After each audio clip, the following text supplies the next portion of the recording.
Dear student, this is Farmanullah Khan. आज का हमारा वीडियो लेक्चर है पाकिस्तान हेल्थ केयर सिस्टम, जो कि कम्युनिटी हेल्थ नर्सिंग में हमारे पास एक यूनिट है। आज के इस वीडियो लेक्चर में हम आपको बताएंगे कि सिस्टम क्या होता है, हेल्थ केयर सिस्टम क्या है, हेल्थ केयर सिस्टम में हमारे पास कौन कौन से हेल्थ केयर मेंबर्स होते हैं और डिफरेंट टाइप्स ऑफ हॉस्पिटल्स हमारे पास कौन कौन से हैं और उनमें कौन से जो है सर्विसेज प्रोवाइड की जाती है। आपको पता होना चाहिए इस यूनिट के हमारे पास दो वीडियोज लेक्चर है। फर्स्ट पार्ट ये है और इसका सेकंड पार्ट ऑलरेडी हमारे चैनल पे मौजूद है, उसका लिंक मैंने डिस्क्रिप्शन में दिया हुआ है, तो वहीं से जाके आप इस यूनिट का सेकंड पार्ट जो है वो पढ़ सकते हैं। और इस यूनिट में हम जो पॉसिबल एमसीक्यूज हमारे पास बनती है तो वो भी हम डिस्कस करेंगे। अभी हम पढ़ते हैं system. System is a set of things working together as part of mechanism और interconnecting network, a complex whole. देखो कि सिस्टम हमारे पास क्या होते हैं, वो हमारे पास डिफरेंट चीज़ों का मजमूआ होता है जो विद इन कोऑर्डिनेशन काम करते हैं, जो एक दूसरे के साथ कनेक्शन के फॉर्म में काम करते हैं और एक कॉम्प्लेक्स उसका जो प्रोडक्ट होगा, उसका जो हमारे पास रिजल्ट होगा वो कॉम्प्लेक्स फंक्शन होगा। तो सिस्टम क्या होते हैं कि उसमें डिफरेंट चीज़ें, डिफरेंट हमारे पास थिंग्स वो टुगेदर वर्किंग करते हैं और क्या होता है कि वो एक दूसरे के साथ कनेक्ट होते हैं। अगर हम बॉडी में सिस्टम की बात करें तो जिस तरह हमारे पास सर्कुलेटरी सिस्टम है, तो सर्कुलेटरी सिस्टम में क्या है कि उसमें हमारे पास वेन्स भी आते हैं, उसमें कैपिलरीज भी आती हैं, उसमें आर्टरीज भी आती हैं, उसमें हमारे पास हार्ट भी आते हैं। तो ये डिफरेंट थिंग्स जो कंबाइन होके एक स्पेसिफिक फंक्शन परफॉर्म करती है, इसको कहते हैं सिस्टम। और हमारे पास इस तरह एक हेल्थ केयर सिस्टम भी है। तो हेल्थ केयर सिस्टम किस तरह काम करते हैं वो नेक्स्ट स्लाइड में फिर मैं आपको बताता हूँ। यहाँ पे आप इसकी डिफिनीशन याद रख लें। An organised purposeful structure that consist of interrelated and interdependent elements, that is components, entities, factors, members, parts etcetera.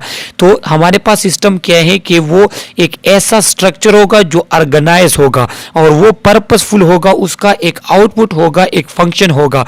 और जो उनमें स्ट्रक्चर, जो उसके कंपोनेंट्स होते हैं, फैक्टर्स होते हैं, वो एक दूसरे के साथ रिलेशन में होंगे, एक दूसरे के साथ इंटरडिपेंडेंट होंगे। इंटरडिपेंडेंट इसे कहते हैं कि एक दूसरे पे डिपेंड करेगा, दूसरा तीसरे पे डिपेंड करेगा और ये कोऑर्डिनेशन में जो है काम करके एक स्पेसिफिक फंक्शन हमारे पास ये परफॉर्म करेंगे, इसे कहते हैं सिस्टम। इसके बाद हम आ जाते हैं हेल्थ सिस्टम। हेल्थ सिस्टम जैसे कि आपको मैंने ऑलरेडी एक्सप्लेन कर लिया है कि सिस्टम क्या होता है कि उसमें डिफरेंट कंपोनेंट्स कंबाइन होकर एक स्पेसिफिक फंक्शन परफॉर्म करते हैं और अगर वो स्पेसिफिक फंक्शन हमारे पास हेल्थ रिलेटेड है तो फिर ये हमारे पास बना देते हैं health system.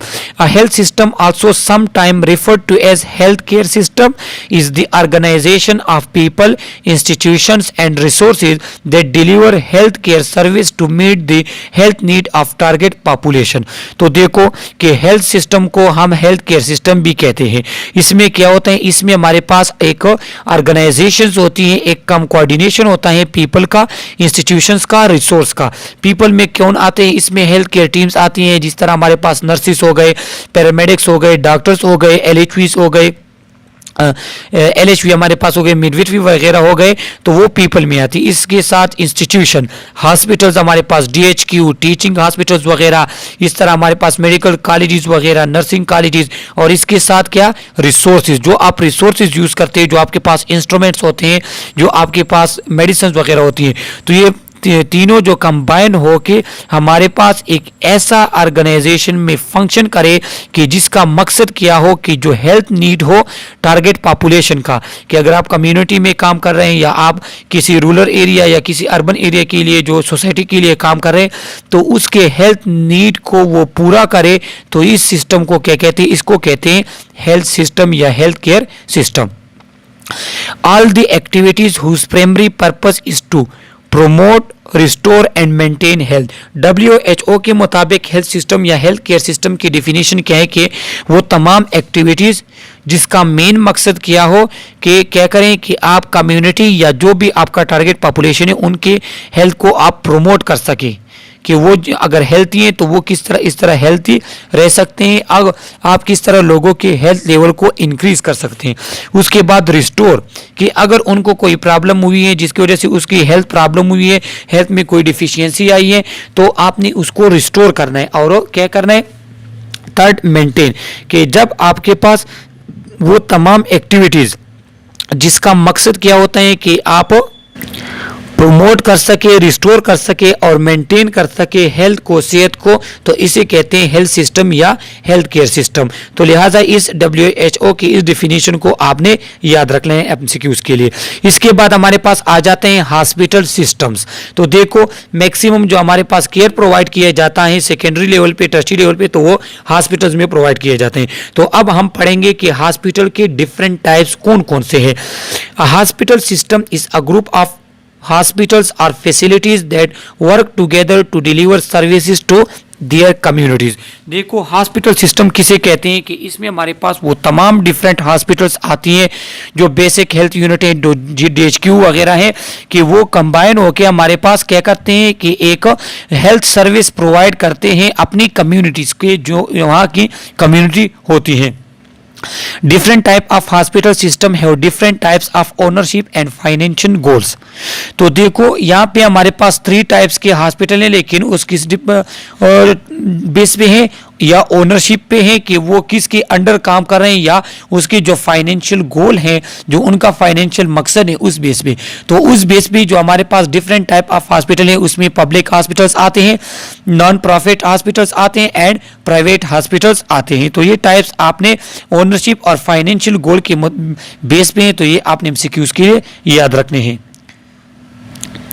Public hospital are funded and owned by local, state or federal government and receive money from the government. Some public hospital are associated with medical schools and medical colleges। देखो जो public hospitals हमारे पास होते हैं, अगर हम पेशावर की बात करें तो यहाँ पे हमारे पास खैबर टीचिंग हॉस्पिटल, LRH जो हो गया, हैदराबाद मेडिकल कम्प्लेक्स, तो ये इस तरह के हमारे पास हॉस्पिटल्स होते हैं जो क्या होते हैं, जो अंडर का ओनरशिप जिनकी होती है वो गवर्नमेंट के अंडर कंट्रोल में होते हैं। गवर्नमेंट उसको फंड प्रोवाइड करते हैं, गवर्नमेंट उसको रिसोर्स वगैरह, उसको मनी वगैरह वो गवर्नमेंट प्रोवाइड करती है। और जो हमारे पास पब्लिक हॉस्पिटल होते हैं वो मैक्सिमम किसके साथ एसोसिएट होते हैं, या मेडिकल स्कूल्स के साथ, या मेडिकल कॉलेजेस, नर्सिंग कॉलेजेस के साथ हमारे पास पब्लिक हॉस्पिटल जो है वो एसोसिएट होते हैं। सेकेंड हमारे पास है non profit hospitals. Non profit hospitals are often community hospitals and may be link with religion denomination। The main goal of non-profit hospital is to provide service to the community। दूसरा हमारे पास types हैं वो है non profit hospital. Non profit hospital हमारे पास कुछ इस तरह होते हैं कि वो रिलीजियस रिलेटेड होते हैं कि उसमें केयर तो प्रोवाइड की जाती है कम्युनिटी को, लेकिन उसमें गवर्नमेंट को कोई फ़ायदा नहीं होता और ना उससे कोई प्रॉफिट आता है, ना उसकी कोई ओनर होते हैं हमारे पास। इसमें कम्युनिटी से पैसे लेके कम्युनिटी पे ही लगाए जाते हैं। जिस तरह हमारे पास डिफरेंट टाइप्स ऑफ NGOs वगैरह होती हैं, तो उसमें क्या होते हैं कि उसमें प्रॉफिट उनका मकसद नहीं होता, बल्कि ये हमारे पास एक कम्युनिटी जो जिस कम्युनिटी में ये हॉस्पिटल होते हैं, ये उस कम्युनिटी को केयर प्रोवाइड करते हैं और ये हमारे पास अंडर प्राइवेट ओनर्स नहीं होते। थर्ड हमारे पास है प्राइवेट हॉस्पिटल्स। जैसा कि नाम से जाहिर है कि ये हमारे पास इसके ओनर जो है गवर्नमेंट नहीं होती। Private hospital are owned by investor. इसमें ऐसा होता है कि कोई इन्वेस्ट जो हमारे पास रिच पर्सन्स होते हैं वो इन्वेस्ट कर लेते हैं, अपनी मनी हॉस्पिटल का बना लेते हैं और फिर हॉस्पिटल से जो कमाई होती है उसका थोड़ा बहुत टैक्स वो गवर्नमेंट को देते हैं, बाकी वो खुद लेते हैं। तो ये हमारे पास इन्वेस्टमेंट होती है और ये पर्सन ये प्राइवेट हॉस्पिटल होता है, इसमें गवर्नमेंट का कोई काम नहीं होता। Their goal is to earn a profit. Private hospital tend to offer more profitable service such as rehabilitation, elective and plastic surgery or cardiology. They try to avoid unprofitable service such as emergency medicine which can lose money due to uninsured patient। तो हमारे पास क्या होता है कि जो private hospital चूंकि वो profit की वजह से लोगों ने ओपन किए, तो वहाँ पे हमारे पास जो प्लास्टिक सर्जरीज हो गई, जो हमारे पास रिहेबिलिटेशन जो बड़ी बड़ी सर्जरी होती है, जो हमारे पास क्रॉनिक पेशेंट वगैरह होते हैं, तो ये ट्रीटमेंट उनकी वो ये सर्विस प्रोवाइड करते हैं। और जो इमरजेंसीज हो गए हमारे पास जो कैजुअलिटी वगैरह होती हैं वो ये सर्विस प्रोवाइड नहीं करते, क्योंकि इन कैजुअलिटी इमरजेंसी सिचुएशन में इनको इतना प्रॉफिट नहीं होता जितना इनको हमारे पास ये प्लास्टिक सर्जरी, ये कार्डियोलॉजी, ये जो बड़ी सर्जरी होती है इस सर्विस में इनको प्रॉफिट होते हैं। लिहाजा इसमें मैक्सिमम जो है हमारे पास ये सर्विसेज होती हैं। इसके बाद हमारे पास हेल्थ इंफ्रास्ट्रक्चर। हेल्थ इंफ्रास्ट्रक्चर ये कि हमारे पास आपके पास एक हॉस्पिटल कौन से सर्विस प्रोवाइड करता है, उस बेस पे हमने इनकी जो है डिवीजन की हुई है। तो हमारे पास फर्स्ट आता है general hospital, a hospital that provide a range of different service for a General hospital, a hospital that provide a range of different service for patient of various age groups and are varying disease condition. तो जो general hospital होते हैं, जैसा कि नाम से जाहिर है कि ये जनरली मैक्सिमम जो है different types of health services provide करती हैं डिफरेंट टाइप्स ऑफ पीपल्स को, कि हमारे पास छोटे बच्चों को, नॉर्मल एडल्ट्स वगैरह, बूढ़ों को, और इसमें डिफरेंट हमारे पास जो है जनरल सर्विसेज प्रोवाइड की जाती हैं, जिसमें इमरजेंसी कैजुअल्टी हो गई, इसमें हमारे पास गायनी वगैरह हो गई, इसमें हमारे पास गेस्ट्रो वगैरह, ये डिफरेंट जो है हेल्थ सर्विसेज लोगों को प्रोवाइड की जाती है। इसके बाद सेकंड टाइप जो हमारे पास है वो है स्पेशलाइज्ड हॉस्पिटल। स्पेशलाइज्ड हॉस्पिटल के कौन से होते हैं कि hospital admitting primarily patient suffering from specific disease और इफेक्शन ऑफ वन सिस्टम और reserve for the diagnosing and treatment of condition affecting a specific age group और ऑफ लॉन्ग टर्म नेचर। तो हमारे पास स्पेशलाइज्ड हॉस्पिटल ये होते हैं कि उसमें या तो स्पेसिफिक डिजीज के पेशेंट, इसमें या तो स्पेसिफिक डिजीज के साथ जो पेशेंट आए हुए होते हैं, जिस तरह हमारे पास कार्डियोलॉजी हॉस्पिटल अगर होता है, या हमारे पास रेनल किडनी हॉस्पिटल हमारे पास अक्सर होते हैं, या हमारे पास इस तरह के और गेस्ट्रो हॉस्पिटल होते हैं जहाँ पे सिर्फ लंग्स स्टोमिक वाले, या हमारे पास जो गायनी हॉस्पिटल जहाँ पे सिर्फ गायनाकोलॉजी के जो पेशेंट होते हैं, पीडियाट्रिक हॉस्पिटल, चिल्ड्रन हॉस्पिटल्स होते हैं वहाँ पे छोटे बच्चों को, या हमारे पास डिफरेंट डिजीज़ के साथ जो कार्डियोलॉजी हॉस्पिटल जहाँ पे हार्ट डिजीज़ के पेशेंट ट्रीट होते हैं, तो स्पेशलाइज्ड हॉस्पिटल ये होते हैं। या एज की लिहाज से हमारे पास के चिल्ड्रन हॉस्पिटल हैं तो वहाँ पे स्पेसिफिक एज छोटे बच्चों का इलाज होगा। जीरियाट्रिक जो हमारे पास ओल्ड एज हॉस्पिटल वहां पे सिर्फ बूढ़ों का इलाज होता है। तो इस तरह अगर स्पेशलाइज्ड सर्विस प्रोवाइड करते हैं तो वो हमारे पास स्पेशलाइज्ड हॉस्पिटल में आते हैं। इसके बाद हमारे पास आता है district first level referral hospital. A hospital at this first referral level that is responsible for a district or a defined geographical area containing a defined population and governed by a political administrative organization such as district health management team। तो हमारे पास जो DHQ district level hospital हमारे पास होते हैं वो कहते हैं वो डिस्ट्रिक्ट लेवल पे हेल्थ केयर प्रोवाइड करते हैं, और इसे फर्स्ट रेफरल लेवल इसलिए कहते हैं कि जो हमारे पास प्राइमरी हेल्थ केयर होते हैं उससे जब पेशेंट को रिफ़र किए जाते हैं तो पहले इस DHQ में उसको रिफ़र करते हैं, लिहाजा इसको हमारे पास इसलिए फर्स्ट लेवल रेफरल हॉस्पिटल कहते हैं। इसके बाद प्राइमरी हेल्थ केयर सेंटर पे आ जाते हैं। A centre that provide service which are usually the first point of contact with a health professional. They include service provided by general practitioner, dentist, community nurses, pharmacist, midwifes among others. तो इसमें क्या होते हैं कि इसमें जो patient first जो contact उसका होता है हेल्थ केयर सिस्टम, तो उसमें हमारे पास क्या है प्राइमरी हेल्थ केयर सेंटर जो कम्युनिटी बेस पे जो है हेल्थ सर्विसेज प्रोवाइड की जाती है। इसमें हमारे पास practitioner, dentist, community nurses, pharmacist वगैरह आते हैं। अब प्राइमरी हेल्थ केयर सिस्टम क्या है, प्राइमरी हेल्थ केयर हमारे पास क्या होता है, उसका वीडियो लेक्चर ऑलरेडी हमारे चैनल पे मौजूद है, उसका लिंक भी मैंने डिस्क्रिप्शन में दिया हुआ है, तो वहीं से जाकर आप प्राइमरी हेल्थ केयर ये तमाम जो है इसको डिटेल के साथ पढ़ सकते हैं। अब यहाँ पे आ जाते हैं हम हेल्थ वर्कर्स कि हमारे पास वो वर्कर्स जो हेल्थ प्रोवाइड करते हैं तो वो किस टाइप के होते हैं, कौन कौन से होते हैं। पहले हमारे पास यहाँ पे आ जाते हैं फिजिशियन या doctors. All graduate of any faculty और school of medicine actually working in country in any medical field, practice, teaching, administration, research, laboratory etcetera. कि जब हमारे पास एक पर्सन ग्रेजुएट होता है कोई मेडिकल कॉलेज से, या जो हमारे पास मेडिकल डिग्री के साथ जो लोग होते हैं वो हमारे पास डॉक्टर या फिजिशियन कहलाते हैं। तो वो डॉक्टर या फिजिशियन हमारे पास हर फील्ड में हो सकते हैं। वो या तो प्रैक्टिकल फील्ड में हमारे पास हो सकते हैं, टीचिंग फील्ड में होते हैं जो मेडिकल कॉलेज वगैरह में टीचिंग करते हैं, एडमिनिस्ट्रेशन में हमारे पास जो डॉक्टर्स वगैरह होते हैं, ग्रेजुएटेड जो फिजिशियन वगैरह वो एडमिनिस्ट्रेशन में होते हैं, जिस तरह एमएस होता है, डीएमएस वगैरह होते हैं हॉस्पिटल में।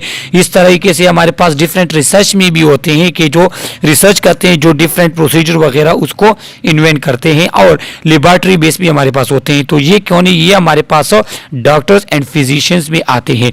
सेकेंड हमारे पास है मिडवाइफ। मिडवाइफ हमारे पास वो लोग होते हैं जिनको स्पेसिफिक ट्रेनिंग दी जाती है कि उन्होंने एक जो फीमेल की डिलीवरी होती है और फीमेल और बच्चे की जो हेल्थ है तो ये उसका ख्याल रखते हैं, वो हमारे पास ट्रीटमेंट और उसको केयर प्रोवाइड करते हैं। All person who have completed a programme of midwifery education and have acquired the requisite qualification to be registered and are legally licensed to practice midwifery and are actually working in country। तो हमारे पास midwifery कौन है कि उन्होंने specific qualification उनकी होगी, वो council midwifery council के साथ रजिस्टर होंगे और क्या करते हैं मिडवाइफरी का मैंने आपको बता दिया कि ये डिलीवरी और मदर और बच्चे की जो है हेल्थ और केयर उस पर तवज्जो देते हैं। वो ये इसका काम ये होता है कि उन्होंने उसकी केयर भी प्रोवाइड करनी है, उसकी ट्रीटमेंट वगैरह भी इन्होंने करनी होती है। The person may or may not have a prior nursing education, और ज़रूरी नहीं है कि कोई मिडवाइफरी होगी उसने नर्सिंग की होगी, ज़रूरी नहीं है। ऐसा भी हमारे पास होते हैं कि नर्सिंग के बगैर डायरेक्ट कोई मिडवाइफरी कर लेते हैं, या कोई ऑलरेडी नर्सिंग एजुकेशन भी होती है उसके बाद मिडवाइफरी कर लेते हैं। इसके बाद आ जाते हैं नर्सिस पे। हेल्थ केयर वर्कर में nurses, all person who have completed a programme of basic nursing education and are qualified and register are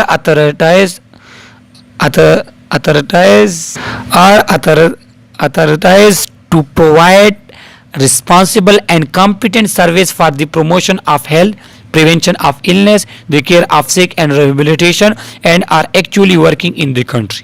तो हमारे पास नर्सिस वो होते हैं कि उन्होंने क्या होगा कि उन नर्सिस एजुकेशन से वो ग्रेजुएट होंगे, जिसमें हमारे पास BSN आते हैं, जिसमें जनरल नर्सिंग आती है, जिसमें हमारे पास मास्टर ऑफ नर्सिंग, जिसमें हमारे पास PhD नर्सिस भी आती हैं, जिसमें हमारे पास जो है नर्सिंग असिस्टेंस कोर्स भी आजकल आते हैं।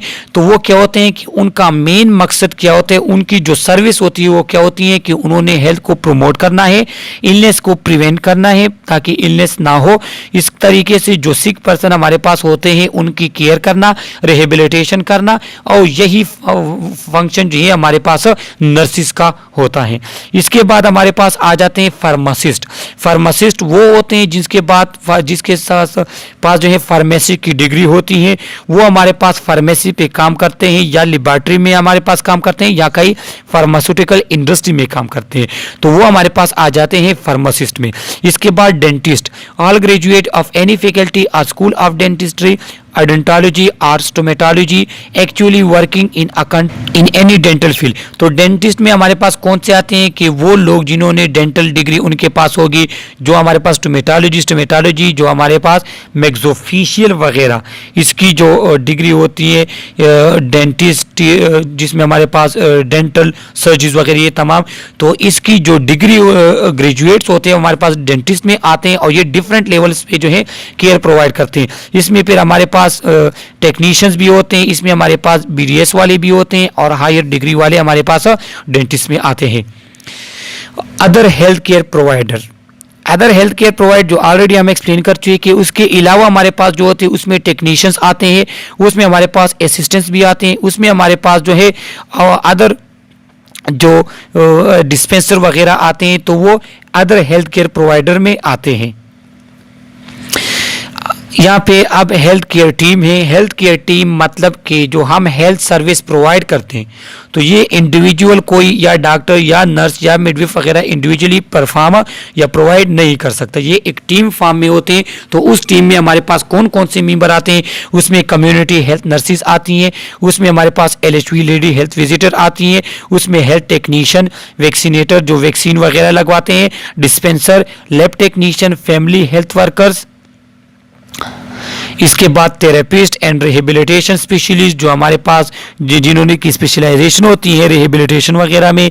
Emotional, social and spiritual support provider जो लोगों को कोपिंग वगैरह मैकेनिज्म के बारे में काउंसल करते हैं, या जो हमारे पास साइको या साइकाट्रिक पेशेंट वगैरह होते हैं उसकी जो केयर प्रोवाइड करते हैं, उसको ट्रीटमेंट वगैरह देते हैं, वो हमारे पास सोशल स्पिरिचुअल सपोर्ट प्रोवाइडर में आते हैं। इसके बाद लेडी हेल्थ वर्कर्स भी आती हैं, ट्रेन ट्रेडिशनल बर्थ अटेंडेंट आते हैं कि जो डिलीवरी के टाइम पे जो है क्या करते हैं, केयर प्रोवाइड करते हैं। इसके बाद सिक्योरिटी गार्ड, पीएन, तो ये तमाम क्या बनाते हैं, ये हमारे पास बना लेते हैं हेल्थ केयर टीम। इसके बाद sanitary workers, driver of ambulance हो गया, और बाकी तमाम पर्सन जो एक हेल्थ केयर टीम में, हेल्थ केयर सिस्टम में जो है वो अपना रोल अदा करते हैं। तो इसमें हमारे पास डिफरेंट चीज़ें आती हैं, डिफरेंट इसमें मेंबर्स आते हैं कि स्टार्ट डॉक्टर, फिजिशियन वगैरह से लेके यहाँ तक पीएन वगैरह या कोई और हेल्थ केयर प्रोवाइडर या ड्राइवर वगैरह एम्बुलेंस वाले होते हैं। तो ये तमाम हेल्थ केयर टीम हमारे पास बनाते हैं। अब चूंकि हमने कहा कि हमारे पास हेल्थ केयर जो है वो एक सिस्टम में काम करता है, तो वो जब सिस्टम में काम करते हैं तो कोई भी प्रॉब्लम हमारे पास हेल्थ के रिलेटेड कोई भी प्रॉब्लम हो तो उसको सॉल्व किस तरह किया जाता है, एक साइकिल फॉर्म में, और उसको कहते हैं the health system reform cycle. उसमें क्या होते हैं कि पहले हमारे पास जो प्रॉब्लम होते हैं पहले उस प्रॉब्लम को डिफाइन किया जाता है, डिफाइन द प्रॉब्लम, कि आपके पास प्रॉब्लम क्या है, कौन सा प्रॉब्लम है। इसके बाद जब प्रॉब्लम का पता चल जाए फिर उसकी आइडेंटिफाई काज, कि इस प्रॉब्लम, ये प्रॉब्लम किस वजह से, इसका काज क्या है, आया इसका काज हमारे पास इन्वायरमेंटल है कोई, आया इसका काज लोगों की माइंड से रिलेटेड है, आया इसका काज हमारे पास एटीट्यूड, बिहेवियर, साइकोलॉजी, माइंडसेट के रिलेटेड है। तो उसके बाद हमारे पास उस प्रॉब्लम का काज मालूम किया जाता है कि या कोई पैथोलॉजिकल काज है, कोई साइकोलॉजिकल काज है, जो भी हो। जब हमारे पास काज का पता चल जाता है फिर इसके बाद डेवलप ऑप्शन बनाए जाते हैं कि हमने इसको किस तरह हैंडल करेंगे, इसको हमारे पास ये जो प्रॉब्लम है इसके लिए फिर हिकमत अमली बनाई जाती है। फिर इसके बाद डिसाइड व्हाट टू डू, इसके बाद फिर ऑब्जेक्टिव्स बनाए जाते हैं कि अब हम क्या करेंगे, हम किस तरह इस काज को, इस प्रॉब्लम को कम कर सकते हैं या ख़त्म कर सकते हैं। फिर जो स्ट्रेटजीज आप यहाँ तक बना लेते हैं फिर उस स्ट्रेटजीज को क्या होते हैं, फिर उसको इम्प्लीमेंट किया जाता है, उसको प्रैक्टिकल में कन्वर्ट किया जाता है, उसको अप्लाई करते हैं लोगों पे, उस जगह पे कि वो प्रॉब्लम आपके पास सॉल्व हो। फिर उसके बाद क्या होते हैं, जो आपने इम्प्लीमेंटेशन की है, जो आपने सर्विसेज प्रोवाइड की है, तो फिर उसकी हमारे पास एवैल्यूएशन होती है। इवैल्यूएशन क्या है कि इसमें हम रिजल्ट चेक करते हैं कि आया जो हम यहाँ पे हमने जो स्ट्रेटजीज बनाई थी, जो हमने सर्विसेज प्रोवाइड की थी, जो हमने स्किल्स वगैरह प्रोवाइड किए थे, हम परफॉर्म किए थे, तो उसका हमारे पास रिजल्ट क्या आया, क्या जो हमारा मिशन था, जो हमारा ऑब्जेक्टिव था, उसको हमने किस हद तक जो है अचीव कर लिया है। तो ये हमारे पास इसका पता थ्रू एवैल्यूएशन हम लगाते हैं। तो ये क्या है, ये हेल्थ सिस्टम रिफॉर्म साइकिल है। इस बेस पे आप कोई हेल्थ प्रॉब्लम जी उसको सॉल्व करेंगे। इसके बाद हमारे पास पब्लिक हेल्थ सिस्टम, कि पब्लिक हेल्थ सिस्टम क्या होता है। एक पब्लिक हेल्थ होता है, एक हमारे पास स्पेसिफिक हेल्थ है। तो इन जनरल पब्लिक हेल्थ क्या होते हैं कि उसमें हम कौन कौन से वो हेल्थ सर्विस प्रोवाइड करते हैं कि prevent epidemics and the spread of disease. Epidemics हमारे पास वबा को कहते हैं कि कोई ऐसी डिजीज, यूनिक डिजीज जो पहली दफ़ा किसी एक जगह में इंतहाई तेज़ी के साथ फैलती हैं, उसको एपिडेमिक्स कहते हैं। तो जो पब्लिक हेल्थ होता है तो वो क्या करता है, वो हमारे पास ये करते हैं कि इस तरह एपिडेमिक्स ना हो, ये हैजर्ड वगैरह ना हो, इसको प्रिवेंट करता है। और अगर इस तरह एपिडेमिक्स हमारे पास हो भी जाते हैं तो फिर उसकी स्प्रेड को जो है कम करने की कोशिश करते हैं, उसके स्प्रेड को रोकता है। इसके बाद प्रोटेक्ट अगेंस्ट इन्वायरमेंटल हैजर्ड्स। जो आपके पास इन्वायरमेंटल हैजर्ड्स हैं, मतलब आपके इन्वायरमेंटल चेंजेस आ रही हैं, वहाँ पे हाइजीन वगैरह नहीं है, तो फिर क्या करते हैं, ये उसको सेट करते हैं, उसको ठीक करते हैं कि जो आपके पास इन्वायरमेंटल हैजर्ड्स हैं, कि आपके पास कहीं पे सैलाब का खतरा है, कहीं पे आपके पास जो है अनहाइजीनिक कंडीशन, वहाँ पे जो है कम्युनिकेबल डिजीज का खतरा है आपके पास, तो फिर उसको क्या करते हैं, वो इन्वायरमेंटल हैजर्ड से लोगों को प्रोटेक्ट करते हैं और इन्वायरमेंटल हैजर्ड्स को कम से कम करता है। इसके बाद प्रिवेंट इंजरीज, कि आपके पास जो इंजरीज हो सकती हैं या वो आरटीए हमारे पास होते हैं या वहाँ पे कोई और बिल्डिंग्स वगैरह सही से नहीं बनी उसकी वजह से जो इंजरीज होती हैं हमारे पास, तो इन तमाम इंजरीज को जो है प्रिवेंट करते हैं पब्लिक हेल्थ। इसके बाद promote and encourage healthy behaviour, जो हेल्थी बिहेवियर है, जो एक्सरसाइज हमारे पास होते हैं, जो न्यूट्रिशनल सही लेवल, इसके बाद हमारे पास एज हेल्थ रिलेटेड एजुकेशन वगैरह, तो ये तमाम जो है ये हमारे पास क्या करता है, ये प्रोवाइड करता है कौन, पब्लिक हेल्थ। और जो लोगों की जो हेल्थी बिहेवियर है या जो हेल्थी बिहेवियर है लोगों को इनकरेज करता है कि वो इसको अडॉप्ट कर ले। इसके बाद respond to disaster and assist communities in recovery, इसके बाद जो डिजास्टर हमारे पास आ जाते हैं तो उसको रिस्पांस प्रोवाइड करना और वहाँ पे जो कम्युनिटी है उनको असिस्ट करना और रिकवरी उसकी करना, उनका जो हमारे पास डैमेज हो गया है, जो उनका लॉस वगैरह हुआ है उसको थोड़ा बहुत रिकवर करना, उसके हेल्थ के जो डैमेज हो गए उसको रिकवर करना, ये हमारे पास पब्लिक हेल्थ का काम है। Assure the quality and accessibility of health service, कि आपके पास कम्युनिटी में हर पर्सन को हेल्थ सर्विस मिले और उसकी क्वालिटी भी अच्छी हो, तो ये एश्योर, ये जो हमारे पास काम किसका होते हैं, ये काम होते हैं पब्लिक हेल्थ का। यहाँ पे हम क्या कर लेते हैं, यहाँ पे डिफरेंस उन्होंने बताया हुआ है कि हमारे पास एक मेडिकल मॉडल है और एक पब्लिक हेल्थ मॉडल है। तो पब्लिक हेल्थ में क्या होते हैं कि उसमें हमारा मिशन होते हैं पॉपुलेशन पे, कम्युनिटी पे, लेकिन जो मेडिकल मॉडल है वहाँ पे हम इंडिविजुअली केयर प्रोवाइड करते हैं हॉस्पिटल वगैरह में। पब्लिक हेल्थ में क्या होते हैं कि इसको डिजीज की प्रिवेंशन पे जोर दिया जाता है कि कई इलाके में, कम्युनिटी में आपके पास डिजीज बिल्कुल हो ही ना, लेकिन जो मेडिकल होते हैं वहां पे मेडिकल डायग्नोज बनाई जाती है कि ऑलरेडी एक पर्सन को डिजीज होती है, उस डिजीज की ट्रीटमेंट की जाती है। इसके बाद इसका मकसद क्या होता है, हेल्थ प्रमोशन पे, कि किस तरह हम एजुकेशन के थ्रू, हम काउंसलिंग के थ्रू, हम सर्विसेज के थ्रू, हम जो है वहाँ पे जो भी तरीका हो उसके थ्रू किस तरह हम लोगों के हेल्थ को प्रमोट कर सकते हैं। लेकिन जो मेडिकल ट्रीटमेंट होते हैं, मेडिकल मॉडल, वो क्या कहते हैं, वो कहते हैं कि इसमें हमारे पास जो डिजीज पर्सन होते हैं उसकी ट्रीटमेंट होती है। इसके बाद इंटरवेंशन, तो पब्लिक हेल्थ के इंटरवेंशन कम्युनिटी बेस भी होंगे और प्रिवेंटिव इंटरवेंशन होंगे, लेकिन जो हमारे पास मेडिकल मॉडल है इसमें हमारे पास इंटरवेंशन होते हैं जो आपने डिजीज को डायग्नोज के बेस पे आप बनाते हैं। इसके बाद हमारे पास आ जाता है, अच्छा, पब्लिक हेल्थ का जो मेन फोकस होते हैं वो क्या है, इन्वायरमेंट पे होता है कि आप इन्वायरमेंट को किस तरह सूटेबल बनाएंगे, किस तरह हेल्थी बनाएंगे, मतलब ये ब्रॉड लीजिए हमारे पास फोकस रखते हैं। लेकिन जो मेडिकल मॉडल, ये मेडिकल केयर प्रोवाइड करते हैं कि वो लोग जो मेडिकल प्रॉब्लम के साथ हैं उनको किस तरह आप ट्रीटमेंट देते हैं।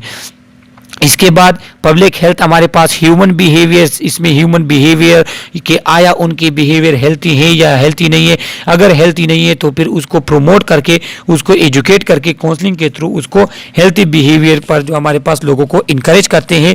लेकिन और इसमें क्या होते हैं कि ये हमारे पास पब्लिक हेल्थ, ये मैक्सिमम गवर्नमेंट होता है, इसमें थोड़े बहुत प्राइवेट हैं लेकिन मैक्सिमम जो हमारे पास पब्लिक हेल्थ है वो गवर्नमेंट है। लेकिन जो हमारे पास मेडिकल केयर होते हैं ये अक्सर प्राइवेट होते हैं, लेकिन इसमें फ्यू जो है वो हमारे पास पब्लिक होते हैं, गवर्नमेंट की तरफ से होते हैं। तो ये डिफरेंस हमारे पास है पब्लिक हेल्थ मॉडल और मेडिकल मॉडल में। ये आप एमसीक्यूज के लिए याद रख लें क्योंकि इस स्लाइड से आपके पास एक एमसीक्यूज तो इंशाल्लाह जरूर आएगी। अब यहाँ पे एक स्केच आपको दिया हुआ है कि health care delivery system of Pakistan में जो है, जो हाफ तो है वो ऑलरेडी हम एक्सप्लेन कर चुके हैं कि एक हमारे पास पब्लिक सेक्टर होते हैं, एक हमारे पास प्राइवेट सेक्टर होते हैं। प्राइवेट सेक्टर हमारे पास क्या है, इसमें एनजीओज वगैरह आती हैं जो पैसों के लिए होता है, इसमें हमारे पास जो है प्रॉफिट के लिए लोग बनाते हैं। और जो पब्लिक होते हैं, फिर पब्लिक में फेडरल गवर्नमेंट के अंडर, प्रोविजनल गवर्नमेंट के अंडर काम करते हैं। फेडरल में फिर मिनिस्ट्री ऑफ डिफेंस होता है, इसमें हमारे पास सिंपल मिनिस्ट्रीज की होती है। तो ये स्केच जो है क्या है, ये हेल्थ केयर डिलीवरी सिस्टम जो पाकिस्तान में है ये इसका स्केच है कि हमारे पास इस जो हेल्थ केयर सिस्टम है इसमें ये हमारे पास सेक्टर्स आते हैं कि पब्लिक कौन से है, प्राइवेट कौन से है, फिर पब्लिक में हमारे पास मजीद कौन कौन से टाइप्स आते हैं।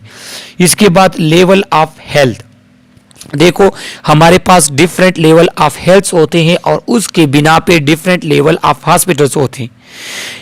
तो इसमें कौन कौन से हैं ये स्लाइड्स पढ़ने से आपको फिर समझ में आ जाएगा।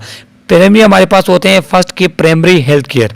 प्राइमरी हेल्थ केयर क्या है कि primary health care is based on mother child health dispensaries, family planning centre, health house of LHWs and basic health unit or regional health care centre. तो इसमें क्या होते हैं service, regional health care service. तो primary health care हमारे पास वो services हैं जिसमें हम मदर चाइल्ड हेल्थ हो गया, जिसमें फैमिली प्लानिंग सेंटर्स हमारे पास हो गए, जिसमें LHW हो गई, जिसमें बेसिक हेल्थ केयर यूनिट है या रीजनल हेल्थ केयर सर्विसेज हैं। तो इसमें वो बेसिक सर्विसेज जिसका एक पर्सन का फर्स्ट एक्सपोजर होता है कि कभी भी अगर आपको कोई प्रॉब्लम कम्युनिटी में होते हैं तो फर्स्ट आप कहाँ पे जाते हैं, मैक्सिमम जो हमारे पास पेशेंट्स वगैरह होते हैं वो first primary health care system की तरफ या प्राइमरी हेल्थ केयर सेंटर की तरफ जाते हैं। Primary health care system centre में हमारे पास क्या होते हैं कि mostly focus on prevention and promotion rather than cure. और इसका मेन फोकस जो क्या होते हैं कि किस तरह हम एक डिजीज को प्रिवेंट कर सकते हैं, किस तरह हम एक पर्सन की हेल्थ को प्रमोट कर सकते हैं, हालांकि ना कि इसका क्योर की, क्योंकि चूंकि ये प्राइमरी लेवल है तो इसमें प्रिवेंशन और प्रमोशन पे ज़्यादा जोर दिया जाता है बनिस्बत क्योर के। All element of primary health care are being practice in this level. और जो प्राइमरी हेल्थ केयर की तमाम प्रैक्टिसेस है तो उसमें हमारे पास कौन से आते हैं, उसमें हमारे पास जो वैक्सीनेशंस आती हैं, उसमें जो mother child health, family planning वगैरह ये जितनी भी प्राइमरी सर्विसेज है वो तमाम प्रैक्टिस होते हैं प्राइमरी हेल्थ केयर लेवल पे। First aid is also part of primary health care. ये भी हमारे पास MCQs के लिए आप याद रख लें कि फर्स्ट एड जो हमारे पास होते हैं जो इमरजेंसी कंडीशन में हम प्रोवाइड करते हैं तो वो किस चीज़ में आते हैं, वो प्राइमरी हेल्थ केयर में आते हैं। This level refer to the patient to the secondary level for detection and treatment of disease. और हमारे पास ऐसे पेशेंट जिसकी यहाँ पे ट्रीटमेंट नहीं हो सकती तो फिर उसको रेफर किया जाता है जो सेकेंडरी लेवल है उसमें, वहाँ पे डिटेक्शन ऑफ डिजीज और ट्रीटमेंट ऑफ डिजीज के लिए। Even conduct normal vaginal delivery NVD is a part of this level. और कहते हैं जो हमारे पास नॉर्मल डिलीवरी होती है, जो सर्जरी के बगैर जो डिलीवरी होती हैं वो भी हमारे पास इस लेवल पे जो है प्रोवाइड की जाती हैं, इस लेवल पे हमारे पास कराई जाती हैं। इसके बाद सेकेंडरी हेल्थ केयर लेवल हमारे पास आ जाते हैं। It is concerned with early detection of disease and prompt treatment. इसमें क्या होते हैं कि इसमें आपके पास डिजीज की अर्ली डिटेक्शन और एकदम से ट्रीटमेंट, उसको अर्ली स्टेज पे ट्रीटमेंट प्रोवाइड करना, ये सेकेंडरी हेल्थ केयर में होता है हमारे पास। It is based on taluka and district hospital. इसमें हमारे पास तेलुका या डिस्ट्रिक्ट हॉस्पिटल्स आते हैं। तो ये हमारे पास कौन कौन से हॉस्पिटल हैं, ये नेक्स्ट वीडियो जो है जो ऑलरेडी हमारे चैनल पे मौजूद है जिसका लिंक मैंने डिस्क्रिप्शन में दिया हुआ है, तो वहीं से जाकर आपके जो है इन हॉस्पिटल के टाइप्स जो है वहाँ से देख सकते हैं जिसमें हमने एक्सप्लेनेशन के साथ दिए।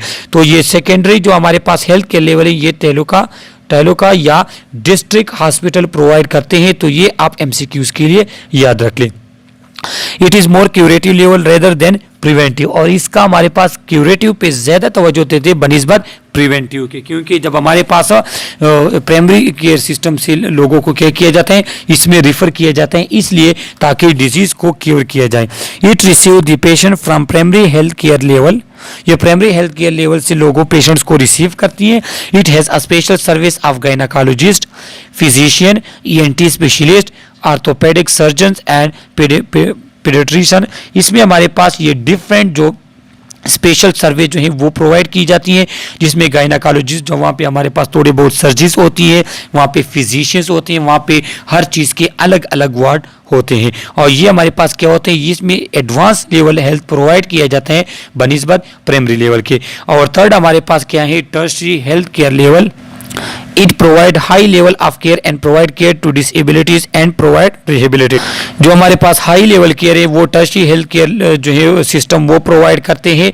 इसमें हाई लेवल केयर भी प्रोवाइड किया जाता है। इसमें वो उन लोगों को रिहेबिलिटेट भी किया जाता है जिसको कोई डिसेबिलिटीज़ वगैरह होती है, रिहेबिलिटेशन होती है। कि मिसाल के तौर पे अगर हमारे पास कोई पर्सन इस तरह है कि उसे कोई मेजर डिसेबिलिटी हो गई है तो फिर उसको किस तरह रिहेबिलिटेट करना है, उसको किस तरह केयर प्रोवाइड करनी है, वो टर्शियरी हेल्थ केयर लेवल पे हमारे पास होता है। It receive the patient from secondary health care level. और जो वो पेशेंट जिसकी ट्रीटमेंट सेकेंडरी लेवल पे पॉसिबल नहीं होती फिर उसको रेफर किया जाता है टर्शियरी लेवल पे, क्योंकि जो टर्शियरी हेल्थ केयर लेवल है ये हमारे पास एडवांस भी होते हैं। यहाँ पे हमारे पास एडवांस टेक्नोलॉजी वगैरह यूज होती है। It has a specialised unit and department psychiatry, ophthalmology, ENT, maternity, gynaecology, cancer and orthopaedic department etcetera. और इसमें हर चीज़ के अलग अलग डिपार्टमेंट होते हैं, अलग अलग यूनिट्स होते हैं कि हमारे पास ऑप्थेल्मोलॉजी आई का अपना, ईएनटी का अपना, मैटरनिटी जो हमारे पास मदर हेल्थ का अपना यूनिट होता है, गायनेकोलॉजी जहाँ पे डिलीवरीज वगैरह होती है उसका अलग, कैंसर का अलग। तो इसमें हमारे पास हर चीज़ के अलग अलग यूनिट होते हैं, हर चीज़ के अपने स्पेसिफिक पोर्शन हमारे पास डिपार्टमेंट होते हैं। It is equipped with latest technological and sophisticated machinery. और इसमें हमारे पास हाईएस्ट जो एमआरआई हो गया हाई लेवल पे, जो हमारे पास सिटी स्कैन्स वगैरह होते हैं, जो हायर लेवल के लैब टेस्ट वगैरह होते हैं, तो वो इस टर्शियरी हेल्थ केयर लेवल पे होते हैं।